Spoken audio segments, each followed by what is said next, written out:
Hi, boys and girls, little artists everywhere. It is April here in the United States, and I'm sure you've heard that April showers sometimes bring May flowers. So today we're going to do a scene about the rain. And I'm going to start with the line going across about 1/3 down the page, you know, that horizon line. But actually, this is going to be the line that shows what's going on underneath the ground. Okay, because when it's raining, I want us to think about where all the animals go when it rains. And we're going to use a poem to help us. And so I want you to start by drawing that line. I'm doing it horizontally, but you can do it vertically or horizontally. And I've drawn that line just like that. And then, you know, I like to think big, so I'm going to start here. And the poem that I'm going to read is told in the first person. So it's about the author being out in the rain and wondering, where in the world do the animals go when it rains, especially the butterflies? So I'm going to start with a nice big umbrella over here, and then I'm going to add some more things to our scene. So let's get started. Okay, so it's written by a lady named May Garelick, and it's called Where Do the Butterflies Go When It Rains? So be thinking about that as you listen to the poem.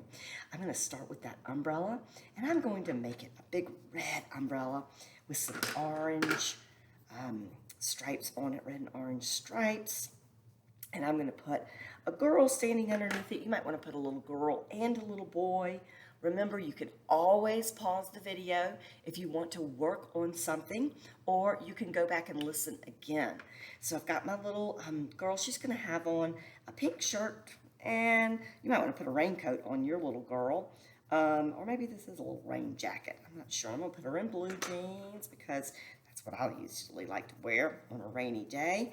And how about some yellow galoshes? Have you ever heard of galoshes? That's a fancy name for rain boots, and it helps you to slop around in those puddles. I might even put a blue puddle where she's kind of standing, and maybe put some little water splashes coming up. We'll put in the raindrops in a little while, but certainly the raindrops won't be falling on the little girl that's underneath her umbrella. I'm even going to stick her hand out so she is actually feeling the raindrops come down. Now, let's start with that poem. It starts like this. Where Do Butterflies Go When It Rains? By May Garelick. Rain, rain, rain. Where does the butterfly go when it rains? And the mole, and the bee, and the bird in the tree. Where do they go when it rains? A mole can stay in a hole. A bee can fly back to the hive. I've heard that a bird tucks its head under its wing. So let's stop there for a minute. And a mole is like a little rodent, maybe a little chipmunk or something like that. And a mole is, you know, just a little rodent. So I'm going to draw in my ground a little hole over here on the right-hand side of my paper. And I'm going to make a little it's almost like a little snake. Oh, we can maybe do a snake in a minute. And we'll do a mole, a little tunnel that's going down underground. And I'm going to put that little mole, I'm just going to make it look like a little, I don't know, a little mouse or something, that is hiding in the mole hole, we'll call it. And so that will be fun. And then the poem also said that a bee can go back to its hive. So maybe I'm going to draw a bush over here on my other side of the paper, the left-hand side of the paper. I'm just going to do a green bush because I bet that is a place where a lot of animals might hide in the rain. And in that bush, I'm going to take my yellow color pencil, and I am going to draw a big hump that's a yellow hive. And then usually when I've seen hives, they usually kind of have some black on them. So I'm going to draw maybe some black stripes to make it look like a beehive. Or maybe it's a kind of like a hornet. You could do a hornet's nest if you want. But this author says, a mole can stay in a hole. A bee can fly back to its hive. And I've heard that a bird tucks its head under its wing. So I'm going to draw a tree now because, you know, Arbor Day is coming up. Arbor Day is April 30th, and Arbor Day is a day all about trees. Arborists are the people that study trees. So over here next to my little girl, over here on that right-hand side of the page, I'm going to draw the brown trunk of a tree, and I think I am going to put a hole in that tree with some branches coming up. And in the trunk, that hole, I think I'm going to put let's see, what can we put in there? Maybe an owl hiding in the hole of the tree, because that would be where an owl goes during the rain.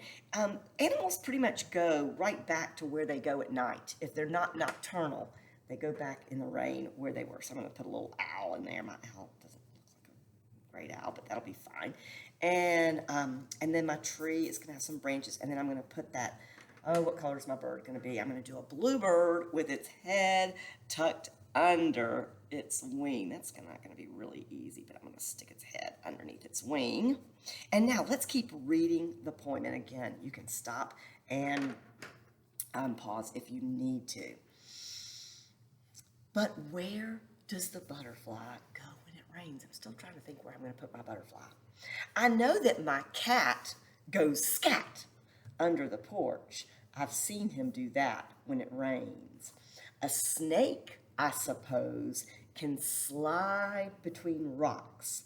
A grasshopper can hide in tall grass. A rabbit can dash whoosh into a bush.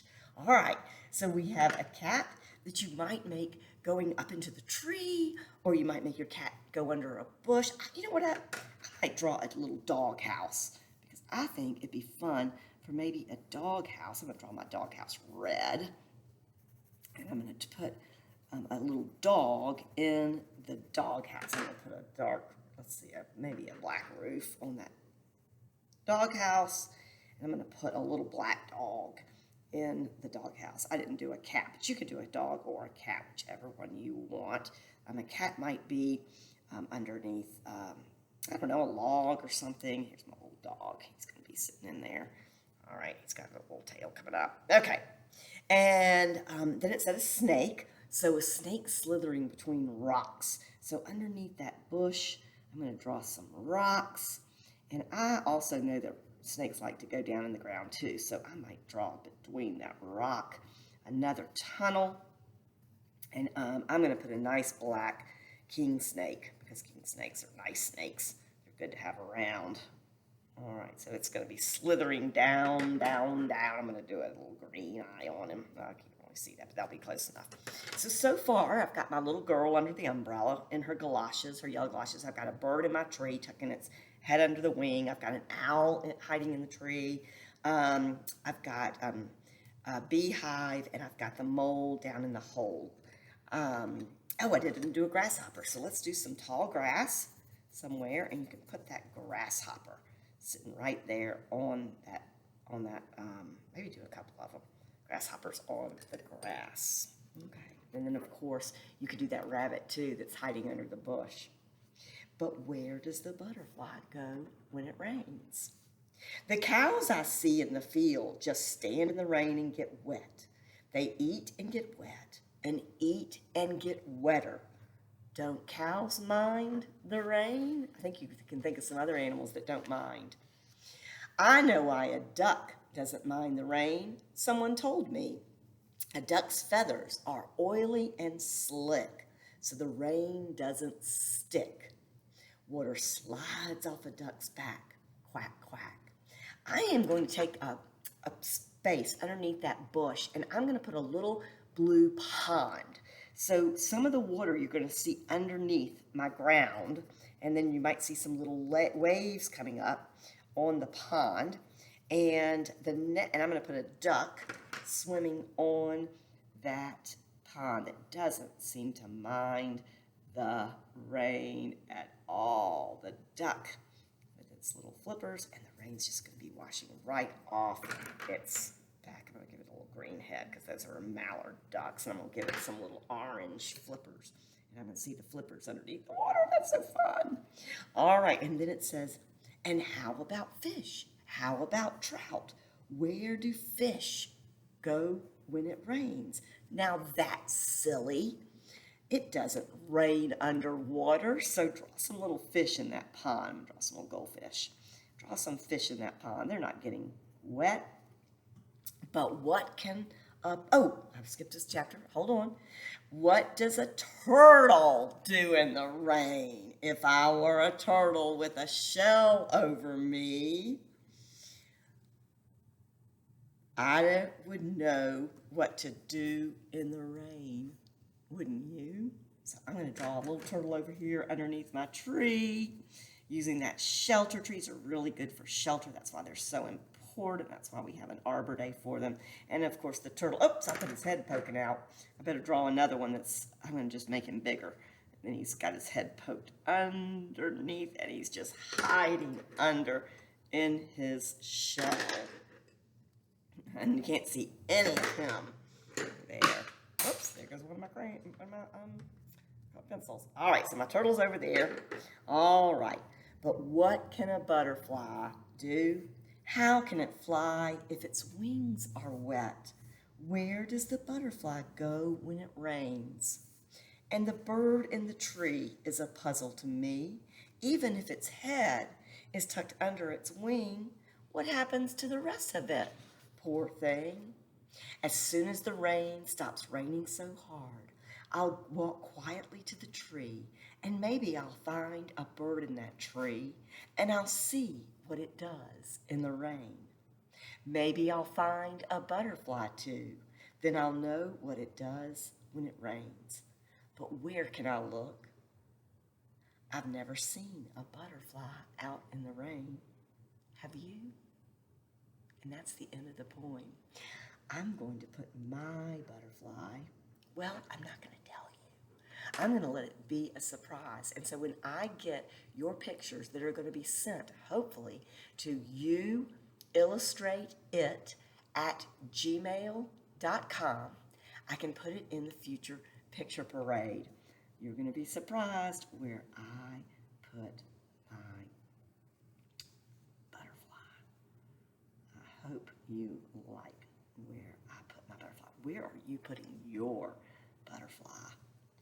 I'm going to make it a big orange butterfly. But it's pretty wings. They kind of curl their wings up, and they actually go in rock crevices. They go under leaves in the tree, so I better put some leaves on my tree. And then, of course, I need to add my rain clouds up top. So I'm going to put lots of gray swirling rain clouds. And since the little girl is out in the rain, I know it's not thundering and lightning because that would be dangerous. So then I'm going to take my blue colored pencil, and I'm just going to draw rain dots coming down everywhere, all over my picture. Of course, not as heavy underneath the tree or underneath the umbrella, and or over my doghouse. Are you ready to see my picture? I'm going to go back and add a rabbit, I think, in a minute under that bush, like the poem said. So I hope you liked the scene that you drew today, and I can't wait to see what you have discovered. I'm going to go back in, and later after you've seen it, I might put some other animals underneath the ground. But right now, I'm just quickly shading in the earth that would be underneath the ground. And I'm going to take my blue and fill in that little pond over there with a duck on it. And I am ready for you to see my creation. And look at where my butterfly is, hiding under a mushroom. All right, boys and girls, I hope you enjoyed this today. Please like the video and subscribe if you'd like to do a few more scenes along with me. I'll try to do one each week, and I look forward to seeing all your beautiful pictures. See you next time. Keep smiling and be kind to one another. Bye-bye.